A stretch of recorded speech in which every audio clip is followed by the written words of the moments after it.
নমস্কাৰ। আমি আবেলি ফুলৰ সভাখন আমাৰ উপন্যাসখনি আকৌ 11 নং খণ্ডৰ বাবে আগবাঢ়িছোঁ। পৰি এইখন গুৱাহাটী চহৰত মই আজি বহু বছৰ ধৰি অকলে আছোঁ। এই কথা কৈছে বুলবুলে পইণ্টাক। মোৰ আশে পাশে কোনো শত্ৰু নাই, কাৰণ তুমি জানি থবা নিজৰ চৰিত্ৰটোৰ সমান ডাঙৰ বস্তু একোৱেই নাই। চৰিত্ৰই মানুহক পশুতুল্য কৰে, চৰিত্ৰই মানুহক দেৱতুল্য কৰে। গতিকে নিজৰ চৰিত্ৰ যাতে চেকা নলগাকৈ থাকে, তাৰ বাবে প্ৰতিজন মানুহে জীৱনত সজাগ আৰু সচেতন হৈ থকাটো বাঞ্ছনীয়। মোৰ ব্যৱসায়ী সন্থা সকলোবোৰ এজন বহুত ডাঙৰ, তেওঁ মোৰ বন্ধু। এজন যদি বহুত সৰু, তেওঁ মোৰ বন্ধু। কাৰণ মানুহৰ জীৱনত আটাইতকৈ ভয়ানক চৰিত্ৰ হৈছে মদ্যপান। যদি সমাজৰ শত্ৰু আৰু মদ নিজৰ শৰীৰৰ শত্ৰু,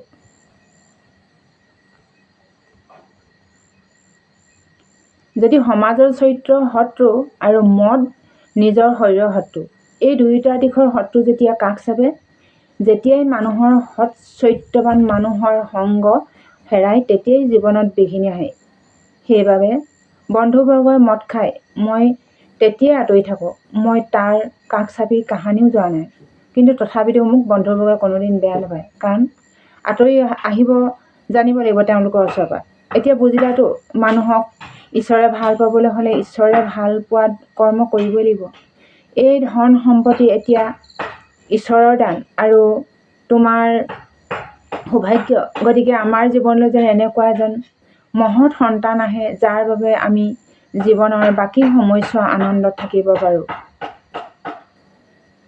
বাৰু পইণ্টা, তুমি যে মোক হঠাৎ বেয়া পাই ঘিণ কৰি শোৱনি কোঠাৰ পৰা আঁতৰাই পঠাইছিলা, সেই কথা তোমাৰ বিবেকৰ বিচাৰ নে কাৰোবাৰ চক্ৰান্তত পৰি এই কথা মোক কৈছিলা? এইটো তোমাৰ বাবে কৰা শেষ প্ৰশ্ন। পৰিণীতাই ক'লে, প্ৰথমতে তুমি মোৰ অপৰাধ ক্ষমা কৰিবানে? বুলবুলে ক'লে, কৰিম। তুমি সকলো কৈ দিয়া। তোমাৰ চৰণ সেৱা কৰিছোঁ।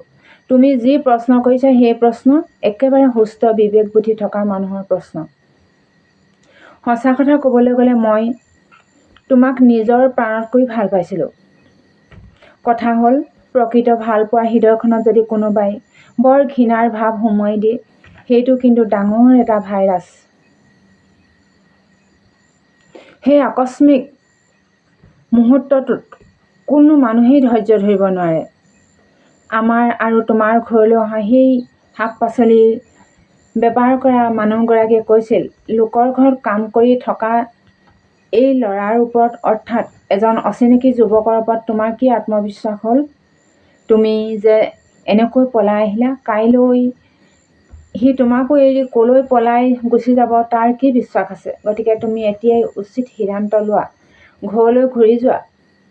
এই কথাত মই বৰ ভয় খাইছিলোঁ আৰু পাছদিনাই ঘৰলৈ ঘূৰি যোৱাৰ সিদ্ধান্ত লৈছিলোঁ। সেইদিনা খন্তেকীয়া আৱেগৰ বশৱৰ্তী হৈ তোমাক যি কথা কৈছিলোঁ, সকলোবোৰ আজি ক্ষমা কৰি দিয়া। যদি নকৰা, তুমিও মোক এইখন ঘৰত পত্নী হিচাপে নহয়, এগৰাকী দাসী হিচাপে ঘৰৰ সকলো কাম কৰিবলৈকে মোক ৰাখি থোৱা। তোমাৰ অবিহনে পৃথিৱীত জীয়াই থাকিবলৈ মোৰ সক্ষম নহ'ব, মই মৰি যাম। বুলবুলে তাই একেবাৰে কাষলৈ আহি ক'লে, পৰি, যি হৈ গ'ল ভালেই হ'ল। সকলো ঈশ্বৰে ভালৰ কাৰণেহে কৰিলে। আমাক ঈশ্বৰে অগ্নি পৰীক্ষা কৰিলে, বুজিছা? তুমি অলপো বেজাৰ নকৰিবা। তুমি কৈছা তোমাক দাসী হিচাপে মই ৰাখিব লাগে, কিয়? তুমি বুলবুলক আজিও বিশ্বাস কৰা নাইনে? তুমি বুলবুলৰ ভিতৰৰ মানুহজনক আজিও চিনি পোৱা নাইনে? তুমি মোৰ ধৰ্মীয় পত্নী, তোমাক মই বিশ্বাস কৰোঁ। তুমি আজিৰ পৰা এনে কথা কৈ মোক দুখ নিদিবা। জীৱনত বহুত ঘাত-প্ৰতিঘাতৰ মাজত আহি আজি তোমাক পত্নী হিচাপে লগ পাইছোঁ। আমাৰ ভৱিষ্যত দিনকেইটা যেন সুখ আৰু আনন্দই ভৰি পৰক। পুৱা গধূলি যেন প্ৰভু কৃষ্ণৰ গুণানুকীৰ্তন সুস্থ স্বাস্থ্যৰে সুস্থ মনে কৰি যাব পাৰোঁ। ভকতৰ মাজলৈ গৈ ভকত দৰ্শন কৰিব পাৰোঁ। সেয়ে আমাৰ প্ৰকৃত সুখ। বেলেগ সুখৰ প্ৰয়োজন নাই পইণ্টা। ধন মই দুয়ো বিচাৰিছিলোঁ, সেইবোৰ আমাৰ ঈশ্বৰে জীৱনত ভোগ কৰি শেষ কৰিব নোৱাৰাকৈ দিলে। এতিয়া আমাক কি লাগে? এই ধনক লৈ আমি সংসাৰ তৰি যাব নোৱাৰোঁ পৰিণীতা। আমি সাংসাৰিক জীৱনৰ সুখ ভোগৰ লগতে পুৱা গধূলি ভাগৱত শ্ৰৱণ কৰিব লাগিব। সেইখিনি মনুষ্য জীৱনৰ আচল কৰ্ম। আমি এইবোৰ নাজানি ভোগ বিলাসৰ প্ৰতি বেছি আকৃষ্ট হ'ব নালাগে। জীৱনত বিপদ বিঘিনি দূৰ কৰিবলৈ হ'লে, প্ৰকৃত শান্তি লাভ কৰিবলৈ হ'লে সকলো ত্যাগ কৰি ঈশ্বৰত ভকতি কৰিব লাগিব। এইবিলাক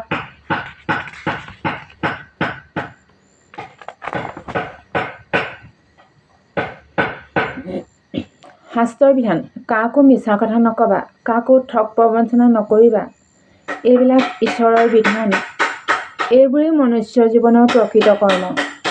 এটা কথা ঠিক, শুদ্ধ সত্যবাদী পদ মানুহৰ পদে পদে বিপদ। সেই বিপদৰ পৰাও ৰক্ষা কৰে ভগৱানে। পৰিণীতা একেবাৰে বুলবুলৰ মুখলৈ চাই থাকিলে। তাই ভাবিছে, ইমান দুখ যান্ত্ৰণা বেদনাত ভুগি থকা এজন মানুহে কেনেকৈ ঈশ্বৰক চিনি পালে আৰু বুজি পালে। তাই পৃথিৱীখন সেইদিনাৰ পৰা নতুন ৰূপত দেখা পালে। তাই এতিয়া এগৰাকী প্ৰকৃত পতিব্ৰতা নাৰী। বুলৰ অবিহনে পৃথিৱীত যেন কোনো নাই পৰিণীতাৰ।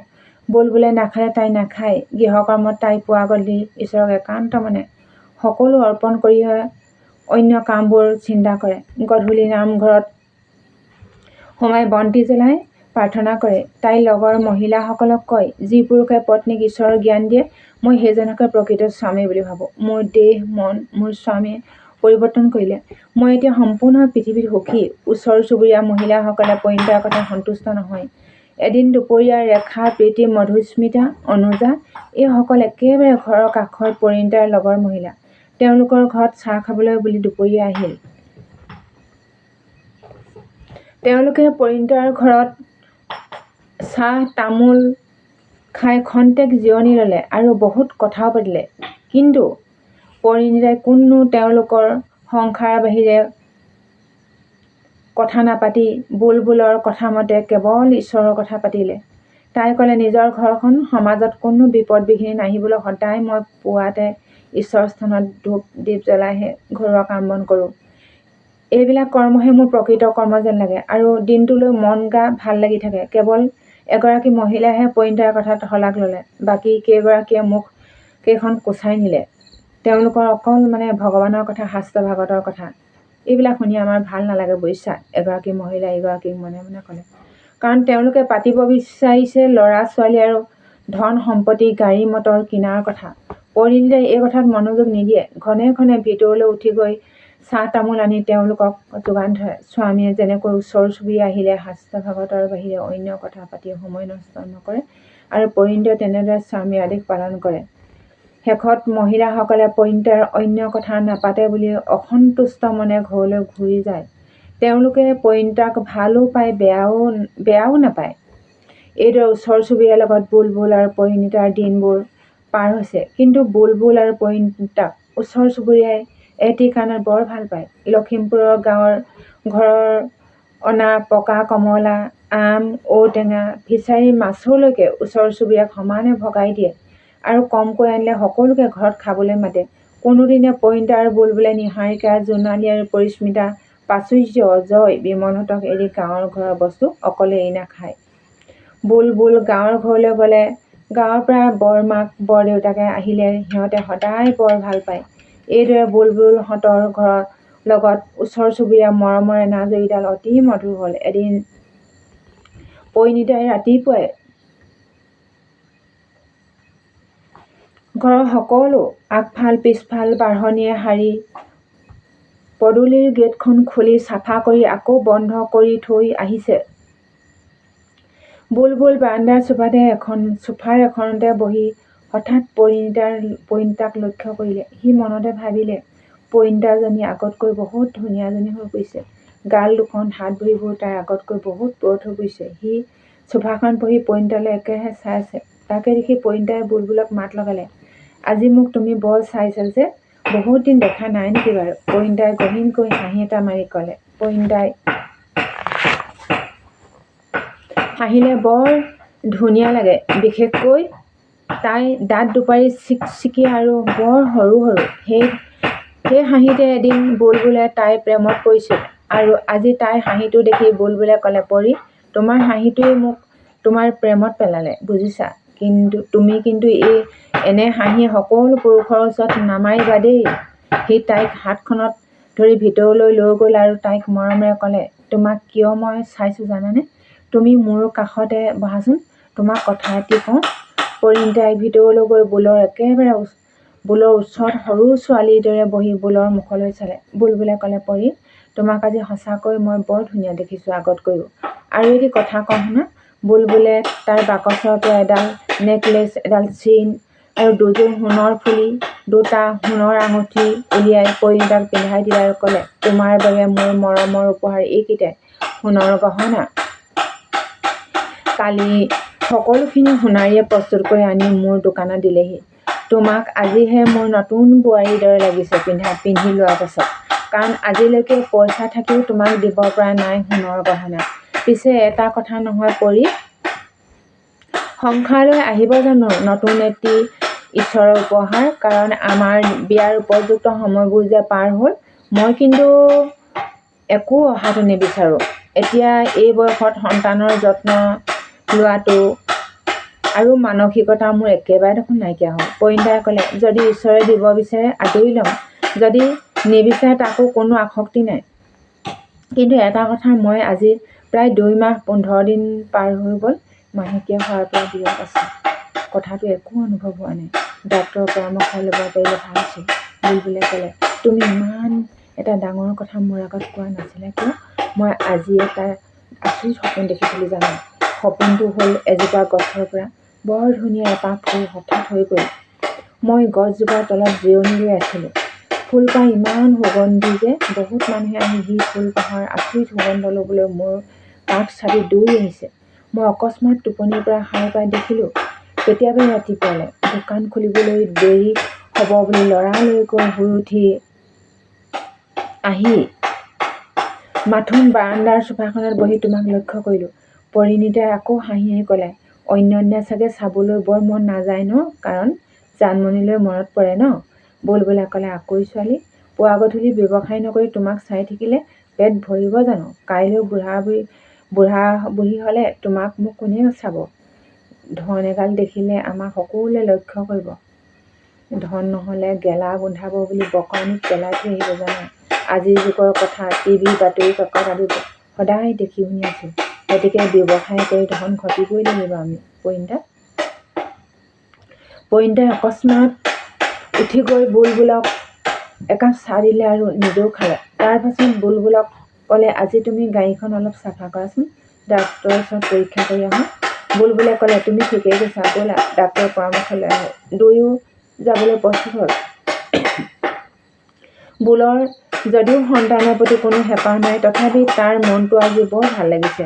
সি নিজকে কৈছে, যদি ঈশ্বৰে মোক এটি সন্তান দিয়ে, সুসন্তান দিয়ক জীৱনত, আৰু দুষ্ট সন্তান সন্ততি আহি মোক যেন জ্বলা কৰা নকৰে প্ৰভু। জীৱনত তিতা কেঁহা জ্বলা সকলো পালোঁ, আৰু যেন যান্ত্ৰণা নিদিয়া প্ৰভু। সি ভক্তিবান পুৰুষৰ বাবে বাৰে বাৰে ভগৱানক স্মৰণ কৰিলে। ভবামতেই মনৰ আশা পূৰণ হ'ল। ডাক্তৰে ক'লে, তোমালোক পিতৃ মাতৃ হ'বলৈ আগবাঢ়ি আহিছা, অলপ সাৱধান হ'বা দেই। বুল আৰু পৰিণীতাই আনন্দৰ মনে ঘৰলৈ ঘূৰি আহিল আৰু ৰাতিলৈ কাষৰ ঘৰৰ সকলোকে নিমন্ত্ৰণ কৰি মিঠাই আৰু চাহ খুৱালে। সকলোৱে প্ৰাণ খুলি শুভেচ্ছা জনালে বুলৰ নতুন সংসাৰলৈ। জবা নামৰ এগৰাকী বৰ ভক্তিবান মহিলা। তেওঁলোকৰ ঘৰৰ কাষতে ভাড়াঘৰ লৈ থাকে। তেখেত বিদ্যালয়ৰ শিক্ষয়িত্ৰী কৰে। তেখেতে পৰিণীতাৰ খবৰটো শুনি ক'লে, আজি মোৰ বৰ ভাল লাগিছে জানা, কাৰণ বুলবুল দাদাৰ বয়স প্ৰায় বহুত হৈছে বুলি ক'ব পাৰি। এই বয়সত তোমালোকৰ মাজলৈ যদি ল'ৰাই হওক বা ছোৱালীয়েই হওক এটি সন্তান আহে, ঈশ্বৰৰ এক ডাঙৰ আদৰ্শ হ'ব। তুমি এইকেইদিন অতি সাৱধান হ'বা। মোৰ ল'ৰা দেৱজিৎ দেখিছা নহয়, বৰ নম্ৰ ভদ্ৰ সি। আমি মাক দেউতাকে কোৱা কথা সি আখৰে আখৰে পালন কৰে। ক'ৰবালৈ নাযাবলৈ ক'লে নাযায়, নকৰিবলৈ বুলি ক'লে নকৰে। কিয় জানানে? পৰিণীতাই ক'লে, কওকচোন বাইদেউ। মই পুৱা গধূলি সদায় ধূপ চাকি জ্বলাই ঈশ্বৰক প্ৰাৰ্থনা কৰোঁ সি গৰ্ভত থাকোঁতে। সুন্দৰ সুন্দৰ কাহিনী কিছুমান কিতাপ পঢ়োঁ, প্ৰায় নিৰামিষজাতীয় খাদ্য খালোঁ। জ্বলা টেঙা তিতা বস্তুবোৰ একেবাৰে ত্যাগ কৰিলোঁ। এতিয়া বিচৰা মতে, আশা কৰা মতে সন্তান লাভ কৰিলোঁ। গতিকে তুমিও এইকেইটা কাম পালন কৰা পৰিণীতা, চাবা ভৱিষ্যতে তুমি কেনে সন্তান লাভ কৰিব পাৰিবা। জবাই চাহ মিঠাই খাই পৰিণীতাৰ পৰা বিদায় লৈ ঘৰলৈ গুচি গ'ল। পৰিণীতা আৰু বুলবুলে জবাৰ কথা শুনি বৰ আনন্দ পালে আৰু লখিমপুৰৰ বুঢ়া বুঢ়ী অৰ্থাৎ সি বহুদিন জীৱন কটোৱা সেই এৰি অহা ঘৰখনৰ বৰমাক আৰু বৰদেউতাকলৈ ফোন কৰি সুখৰ খবৰটো জনালে। বুঢ়া বুঢ়ীয়ে কথাটো শুনি বহুত সুখী হ'ল, কাৰণ বুঢ়া বুঢ়ীয়ে বুলবুল আৰু পৰিণীতাক নিজৰ পুত্ৰ বোৱাৰীৰ দৰে ভাবি ল'লে। এতিয়া তেওঁলোকে কেতিয়াবা ইচ্ছা কৰিলে গুৱাহাটীৰ বুলবুলৰ ঘৰখনত থাকিব আৰু ইচ্ছা কৰিলে লখিমপুৰৰ ঘৰত থাকিব। বুলবুলৰ প্ৰতি আছে গভীৰ মৰম আৰু বিশ্বাস, চেনেহ আৰু আপোন ভাৱ। বুঢ়াই বুলবুলক ক'লে, বোপাই, মই অলপ দিনৰ পাছত গৈ আছোঁ। তোমালোকক প্ৰহ্লাদ চৰিত্ৰ আৰু কপিল চৰিত্ৰ পাঠ কৰি শুনাম। সকলো ঠিক ঠাক কৰি থবা দেই। শুনা, আচাৰ ভালকৈ থ'লে ভাল হ'ব আৰু ভালকৈ থ'ব নাজানিলে কিন্তু বিষ হ'ব। গতিকে ভাল আচাৰ খাবলৈ হ'লে এই কেইমাহ অতি সাৱধান হ'ব লাগিব। বুলবুল এতিয়া প্ৰতিটো ক্ষেত্ৰতে সাৱধান হ'বলৈ পৰিণীতাক উপদেশ দিয়ে। মহৎ লোকৰ গ্ৰন্থ, ধৰ্মশাস্ত্ৰ, ভাল ভাল কাহিনীমূলক কিতাপ আনি বুলবুলে পৰিণীতাক দিয়ে আৰু তাইক বৰ আনন্দ উল্লাসত ৰাখে। পৰিণীতায়ো আজৰি সময়ত সকলো কিতাপ পঢ়ি শেষ কৰিলে। কেইদিনমানৰ পাছত গাঁৱৰ ঘৰৰ পৰা আহিল বুলবুলৰ বৰদেউতাক আৰু বৰমাক, অৰ্থাৎ জয়ৰাম বৰদলৈ আৰু উষাৰাণী বৰদলৈ। তেওঁলোকৰ বৰ আনন্দ, প্ৰথম নাতি পাব বুলবুলৰ পৰা। তেওঁলোকে মনে প্ৰাণে বুলবুলক নিজৰ পুত্ৰৰ দৰে মৰম চেনেহ কৰে আৰু বিশ্বাস কৰে। বুলবুলেও নিজৰ মাক আৰু দেউতাকৰ দৰে সকলো কথা সোধ-পোছ কৰি লয়। বুঢ়া বুঢ়ী গুৱাহাটী আহি পালত পৰিণীতাই যথেষ্ট শুশ্ৰূষা কৰিলে। তেওঁলোকক খোৱাই বোৱাই বিচনা পাৰি জিৰণি ল'বলৈ ক'লে। কেইদিনমানৰ পাছত বুঢ়া বুঢ়ীয়ে সন্তান গৰ্ভত থাকিলে কি কি নীতি নিয়ম কৰিলে সন্তান ভাল হ'ব সেই বিষয়ে পৰিণীতাক জ্ঞান দিলে। তাৰ পাছত গধূলি নামঘৰত বন্তি জ্বলাই ঈশ্বৰক সদায় প্ৰাৰ্থনা কৰিবলৈ বুঢ়া বুঢ়ীয়ে পৰিণীতাক উপদেশ দিলে। ২-৩ দিনৰ পিছত ভকত মাতি নিৰামিষ আহাৰে ভোজন কৰিবলৈ আৰম্ভ কৰিলে। তাৰ পাছত কপিল চৰিত্ৰ আৰু প্ৰহ্লাদ চৰিত্ৰ গধূলি গধূলি বুলবুল আৰু পৰিণীতাৰ কাষত বহুৱাই লৈ বুঢ়াই নিজেই পঢ়ি ধুনীয়া ধুনীয়া সুমধুৰ ভাষাৰে ব্যাখ্যা কৰি শুনালে। আকৌ কপিল চৰিত্ৰ পাঠ আৰু ব্যাখ্যা কৰি শুনালে। পুৱা গধূলি ধূপ চাকি জ্বলাই চাফ চিকুণকৈ পৰিণীতাক থাকিবলৈ ক'লে আৰু যাবৰ দিনা অৰ্থাৎ লখিমপুৰলৈ যোৱাৰ কেইদিনমানৰ আগতে বুলবুল আৰু পৰিণীতাক কাষত বহাই ক'লে, বোৱাৰী, মই কোৱা কথাবোৰ সদায় পালন কৰিবানে? পৰিণীতাই ক'লে, দেউতা, মই সকলো কথা বৰ আগ্ৰহেৰে শুনিলোঁ। মই আপোনাৰ কথা সকলোবোৰ পালন কৰিম। বুঢ়াই বৰ আনন্দ পালে। শেষত তেওঁলোক দুয়োজনে, পৰিণীতা আৰু বুলবুলে বুঢ়াক সেৱা ধৰিলে। তামোল পাণৰ বঁটাত দিলে এখন চেলেং চাদৰ আৰু 15,000 টকা। বুঢ়া বুঢ়ীয়ে পুত্ৰ বোৱাৰীৰ সেৱা লৈ পিছদিনা নিজৰ ঘৰলৈ যাবলৈ সাজু হ'ল। যাবৰ দিনা বুলবুল আৰু পৰিণীতাক প্ৰাণ উপচাই আশীৰ্বাদ দিলে সুসন্তান লাভ কৰিবৰ বাবে। বুলবুলে বুঢ়া বুঢ়ীক আগবঢ়াই দিলে এখন ডে চুপাৰত টিকেট কাটি। তেওঁলোকে ঘৰলৈ ঘূৰি যোৱাৰ পাছত পৰিণীতা আৰু বুলবুলৰ মনবোৰ বৰ বেয়া লাগিল। পুৱা গধূলি শাস্ত্ৰ ভাগৱত পঢ়ি ঈশ্বৰৰ গুণানুকীৰ্তন কৰি থকাত সিহঁত আনন্দত ক'ত আছিল ক'ব নোৱাৰে। এতিয়া দুয়োজনৰ ঘৰখন বৰ নিজান নিস্তব্ধ লাগিছে। সকলোৰে মুখত এতিয়া এটাই কথা, নন্দ যশোদাৰ ঘৰত কৃষ্ণ জন্ম হ'ব ব'লা। ল'ৰাটি দেখিবলৈ আৰু অতি সুন্দৰ। সকলোৰে মুখত এতিয়া এটাই কথা, নন্দ যশোদাৰ ঘৰত কৃষ্ণ জন্ম হ'ল। কিন্তু ৰাহুল এতিয়া তাৰ নাম দিছিল তেওঁলোকে ৰাহুল। বুঢ়া বুঢ়ী যোৱাৰ পাছত পৰিণীতা আৰু বুলবুলৰ ৰাহুল নামৰ এটা ল'ৰা জন্ম হ'ল। ৰাহুল নামৰ ল'ৰাটি দেখিবলৈ অতি সুন্দৰ, কিচকিচীয়া ক'লা চুলিৰ সৈতে এখন ঘূৰণীয়া বা ঢকঢকীয়া মুখ। কেঁচুৱা দেখিলেই সকলোৱে হাতখন আগবঢ়াই যায় একেলগে ল'বলৈ। বুলৰ ব্যৱসায়ী সন্তাই নাম দিলে শ্ৰীকৃষ্ণ। মাক দেউতাকে নাম দিলে ৰাহুল। পৰিণীতাৰ মাক দেউতাকে খবৰ পাই দৌৰি আহিল। তেওঁলোকে পৰিণীতাৰ একাউণ্টত ল'ৰাটিৰ নামত দান কৰিলে 5 লাখ টকা। অতীতত কৰি অহা ভুলৰ বাবে তেওঁলোকে বুলবুলৰ ঘৰত অলপ লাজ অনুভৱ কৰিলে। বুলবুলৰ ঘৰ দুৱাৰ আৰু গাড়ী মটৰ দেখি আচৰিত হ'ল। ক'ত পালে বুলবুলে ইমান টকা? গাড়ী মটৰৰ পৰা ঘৰ দুৱাৰ দোকানলৈ লক্ষ্য কৰিলে তেওঁলোকে এদিন সুবিধা পাই বুলবুলক ক'লে, বুল, মানুহ মাত্ৰেই ভুল থাকে। ভগৱানৰ ওচৰত প্ৰাৰ্থনা কৰিছোঁ তোমালোক সুখী হোৱা, নেদেখাজনে মংগল কৰক। বুলবুলে হাঁহি হাঁহি গহীন কণ্ঠেৰে ক'লে, দেউতা, ভগৱানে যাক যি কৰে ভালৰ কাৰণেহে কৰে। আপোনালোকে সেই কথাত অকণো দুখ নকৰিব। এইবোৰ কাণ্ড আপোনালোকে কৰা নাই, ঈশ্বৰৰ ইচ্ছাতহে হৈছে। দুখ নকৰিব।